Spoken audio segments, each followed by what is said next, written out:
परमाणु पनडुब्बी से दागी मिसाइलें, यूक्रेन टू यूरोप आपातकाल। 43 महीने से ज्यादा की रूस यूक्रेन जंग अब परमाणु युद्ध में प्रवेश करने लगी है। अभी तक रूस और अमेरिका एक दूसरे को एटमी जंग की धमकी दे रहे थे, लेकिन अब रूस ने समंदर में तैनात अपनी परमाणु पनडुब्बी से मिसाइलें दागकर अमेरिका, यूक्रेन, पोलैंड, नेटो और यूरोपीय यूनियन के होश उड़ा दिए हैं। रूस परमाणु पनडुब्बी पर तैनात विध्वंसक मिसाइलें अब यूक्रेन से लेकर यूरोप तक के लिए परमाणु आपातकाल बन चुकी हैं। इधर दूसरी तरफ यूक्रेनी मोर्चे का जायजा ले रहे रूसी सेना के चीफ जनरल वालेरी गेरासिमोव ने दावा किया कि रूसी सेना ने पूर्वी यूक्रेन के कम से कम 5 इलाकों पर पूरी तरह से कब्जा कर लिया है। हालांकि यूक्रेन का दावा है कि पूर्वी यूक्रेन के डोनेस्क का 160 वर्ग किलोमीटर का इलाका उन्होंने रूसी सेना से छीन लिया है, लेकिन यूक्रेनी सेना अपने दावों पर पुख्ता प्रमाण नहीं दे पाई है। जबकि रूसी राष्ट्रपति पुतिन ने डंके की चोट पर ऐलान किया है कि रूस के 7 लाख सैनिक इस वक्त यूक्रेन के अलग अलग मोर्चों पर बहुत तेजी से आगे बढ़ते जा रहे हैं। पुतिन का ये बयान राष्ट्रपति जेलेंस्की के उस बयान के बाद आया है जिसमें जेलेंस्की ने दावा किया था कि रूसी सेना यूक्रेन के इलाकों पर कब्जा कायम नहीं रख पा रही है और इलाके छोड़कर भाग रही है। इधर ब्रिटिश प्रधानमंत्री कीर स्टारमर के साथ मीडिया से बात करते हुए ट्रंप ने ऐलान किया कि राष्ट्रपति पुतिन ने उन्हें बेहद निराश कर दिया है और रूस यूक्रेन जंग अब रुकना बहुत मुश्किल है। कुल मिलाकर रूस ने दो टूक कह दिया है कि रूस को घेरने के लिए यूरोप, नेटो और यूक्रेन के खिलाफ बेहद सख्ती से जवाब दिया जाएगा। लेकिन इस बीच रूस ने जिस तरह से जंग की शुरुआत में परमाणु पनडुब्बी से मिसाइलें दागना शुरू कर दिया है, वो एक सर्वनाश का साफ साफ इशारा कर रहे हैं। जंग में उतरी परमाणु पनडुब्बी, पुतिन को हराना असंभव। जिस वक्त राष्ट्रपति ट्रंप राष्ट्रपति पुतिन के साथ मिलकर रूस यूक्रेन जंग रोकने की कोशिश में जुटे थे, ठीक उसी वक्त यूक्रेन, यूरोप और नेटो रूस के खिलाफ घेराबंदी करने में जुटे थे। यूक्रेन के साथ साथ पोलैंड ने रूस को खुला चैलेंज दे दिया है। फ्रांस, जर्मनी, ब्रिटेन रूस के खिलाफ यूक्रेन और पोलैंड को जमकर हथियार देने में जुटे हैं। लेकिन इस बीच रूस ने 18 अगस्त के बाद से पूरी तरह से चुप्पी साध ली है और बेलारूस के साथ मिलकर के 10 सितंबर से लेकर 16 सितंबर तक जपाट 2025 सैन्य अभ्यास से खलबली मचा दी है। आप रूस के एटमी जंगी तेवरों का इसी से अंदाजा लगा सकते हैं कि रूस ने अपनी परमाणु पनडुब्बी से मिसाइलें दागना शुरू भी कर दिया है, जो सीधे सीधे अमेरिका और नेटो को पुतिन की तरफ से खुला चैलेंज है। हम आपको रूस की जबरदस्त तैयारियों की 2 तस्वीरें एक साथ दिखा रहे हैं, जिससे आपको समझ आ जाएगा कि रूस जमीन से लेकर समंदर तक कैसे यूक्रेन से लेकर यूरोप तक कोहराम मचाने जा रहा है। जरा रूसी सेना के एक्शन से जुड़ी इन 2 तस्वीरों को गौर से देखिए। हम आपको रूसी सैन्य ताकत से जुड़ी ये 2 तस्वीरें दिखा रहे हैं, जिसके दम पर रूस 3.5 साल से यूक्रेन में जंग जीत रहा है।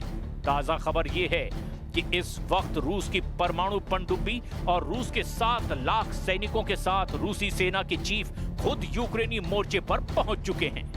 रूसी रक्षा मंत्रालय ने 19 सितंबर को जारी तस्वीरों के जरिए दावा किया कि रूसी परमाणु ऊर्जा से चलने वाली पनडुब्बियों ने ओखोटस्क सागर में क्रूज मिसाइलें दागी है।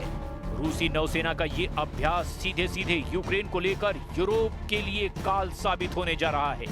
रूसी रक्षा मंत्रालय ने दावा किया उनकी 2 परमाणु ऊर्जा संचालित पनडुब्बियों ओम्स्क और क्रास्नोयार्स्क ने 250 किलोमीटर से ज्यादा दूरी पर मौजूद समुद्री लक्ष्यों पर ओनेस्क और ग्रेनाइट क्रूज मिसाइलें दागी है।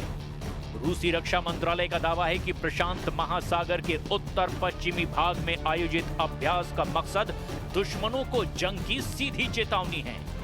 जबकि दूसरी तस्वीर में आप देख सकते हैं कि रूसी सेना के चीफ जनरल वालेरी गेरासिमोव ने यूक्रेनी मोर्चे का जायजा लिया है। रूसी रक्षा मंत्रालय ने 17 सितंबर को दावा किया कि एक वरिष्ठ रूसी अधिकारी ने यूक्रेन में अपने सैनिकों की चौकियों का दौरा किया और कहा कि मॉस्को की सेनाएं सभी मोर्चों पर आगे बढ़ती जा रही है और सबसे ज्यादा भीषण लड़ाई पोक्रोवस्क के रसद केंद्र के आसपास हो रही है। रूसी सेना के प्रमुख जनरल वालेरी गेरासिमोव के मुताबिक मॉस्को अपना विशेष सैन्य अभियान यूक्रेन की जमीन पर चला रहा है। रूसी चीफ के मुताबिक पूर्वी डोनेस्क क्षेत्र जंग का केंद्र बिंदु बना हुआ है, जबकि पश्चिम में जापोरेजिया और निप्रोपेट्रोव्स्क क्षेत्रों में रूसी सेना तेजी से आगे बढ़ती जा रही है। जनरल गेरासिमोव के मुताबिक सभी दिशाओं में रूसी सेना आगे बढ़ रही है। यूक्रेन के पोक्रोवस्क शहर के अलावा सबसे भीषण लड़ाई क्रास्नोआर्मेस्क दिशा में हो रही है। यूक्रेन के कुपियांस्क शहर पर भी रूसी सेना बढ़त पा चुकी है। Соприкосновение свыше 700 тысяч человек находится. Поэтому среди этих людей надо выбирать. Надо выбирать тех, которые хотят и склонны именно к такому виду деятельности. Вот, я не говорю, что... उत्तर कोरिया वेनेजुएला ने दिखाया ट्रेलर, पुतिन का इशारा। रूस यूक्रेन जंग को तीसरा विश्व युद्ध क्यों कहा जाने लगा है, जरा इन दोनों तस्वीरों को साथ साथ देख लीजिए। एक तस्वीर में उत्तर कोरिया के supreme leader Kim Jong Un अमेरिकी ड्रोन की तरह दिखने वाले मानव रहित कुमसोंग ड्रोन की जंगी तैयारियां देख रहे हैं, तो वहीं दूसरी तरफ दक्षिणी अमेरिका महाद्वीप में स्थित वेनेजुएला में अमेरिका के खिलाफ भीषण जंगी तैयारियां शुरू हो चुकी है। इन दो तस्वीरों को देखकर Ukraine, Poland, France, Germany, Britain, America और नेटो देश पूरी तरह से बौखला गए हैं। अब दावा यह किया जा रहा है कि ये सब कुछ पुतिन के इशारे पर हो रहा है। पहले आप उत्तर कोरिया से आई इन तस्वीरों के एक एक फ्रेम को देखिए, जहां supreme leader Kim Jong Un 18 सितंबर को उत्तर कोरिया के किमसोंग सामरिक मानव रहित हमलावर विमान और एक मानव रहित रणनीतिक टोही विमान के परीक्षण को देख रहे हैं। दावा किया जा रहा है कि उत्तर कोरिया के किमसोंग सामरिक मानव रहित हमलावर विमान या कहें कि ड्रोन एआई तकनीक से लैस हैं, जो इसे अमेरिकी ड्रोन के मुकाबले कहीं ज्यादा घातक बनाता है। यानी किम ने पुतिन के इशारे पर दिखा दिया कि रूस का साथ देने के लिए उत्तर कोरिया घातक हथियार उतारने को तैयार है।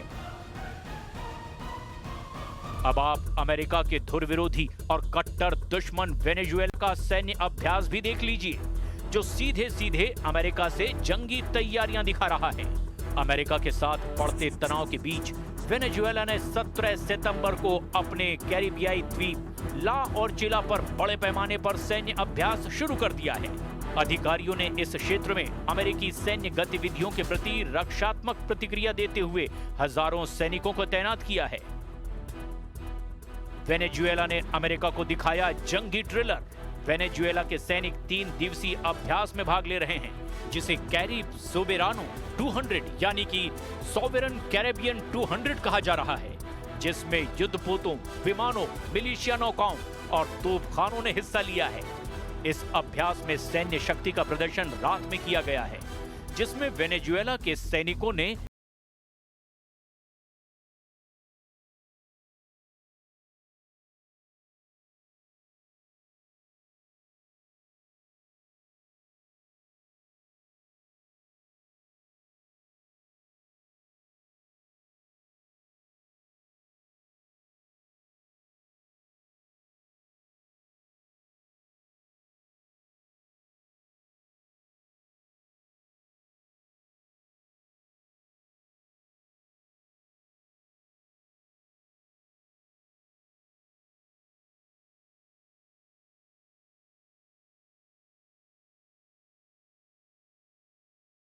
गई थी।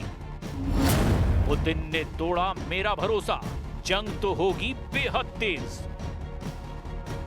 इधर ब्रिटेन दौरे पर गए अमेरिकी राष्ट्रपति डोनाल्ड ट्रंप ने रूस यूक्रेन युद्ध को लेकर रूसी राष्ट्रपति व्लादिमीर पुतिन पर नाराजगी जताई है। ट्रंप ने कहा कि पुतिन ने उन्हें सचमुच निराश किया है और युद्ध को खत्म करने में नाकाम रहे। ट्रंप ने चेतावनी दी कि अमेरिका रूस पर बड़े कड़े कदम उठा सकता है।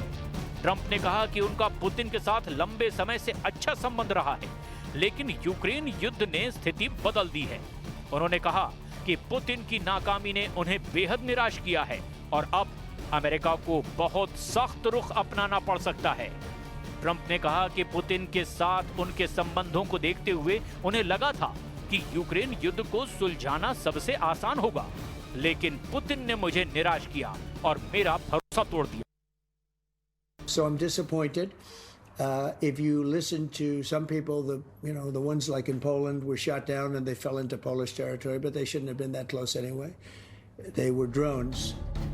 अब ऐसे हालात में अंदाजा लगाया जा सकता है कि रूस यूक्रेन, नेटो और यूरोपीय देशों से जंग की आखिरी बाजी से हार जीत का फैसला क्यों करना चाहता है।